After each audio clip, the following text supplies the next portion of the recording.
స్కూల్కి వెళ్ళాలంటే వాడి భయం. School phobia. ఎందుకు? టీచర్లు క్వశ్చన్లు అడుగుతారు, అందరి ముందు పనిష్మెంట్ ఇస్తారు, నాకు నచ్చదు, నేను స్కూల్ పోను. నేను వెళ్ళనంటే అమ్మ నాన్న అరుస్తారు, తిడతారు, డాడీ కోపం చేస్తాడు. నేనేం చేయాలి? కడుపు నొప్పి వచ్చినట్టు చేయాలి.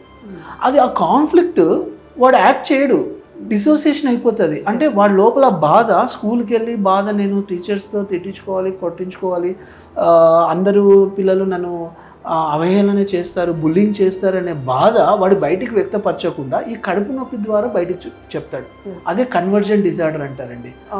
నిజానికి వాడు సబ్కాన్షియస్గా కడుపు నొప్పి వస్తుంటుంది, కడుపు నొప్పి వస్తున్నట్టే ఫీల్ అవుతాడు. ఆ సైకలాజికల్ ప్రాబ్లం. కొద్దిమంది ఫిట్స్ వచ్చిన సూడా ఫిట్స్ అంటారు, ఫిట్స్ వచ్చినా కొట్టుకుంటారు. ఎప్పుడైతే వద్దులే ఈరోజు నీకు ఇట్లా బాగాలేదు కదా, మన స్కూల్కి వద్దానంటే ఆటోమేటిక్గా రిలీఫ్ అయిపోతుంది. అంటే వాడి సెకండరీ గెయిన్ కొరకు ఈ సైకలాజికల్ సిమ్టమ్స్ బయట వస్తుంటాయి, అవి ఫిజికల్ సిమ్టమ్స్ లాగా కనిపిస్తుంటాయి.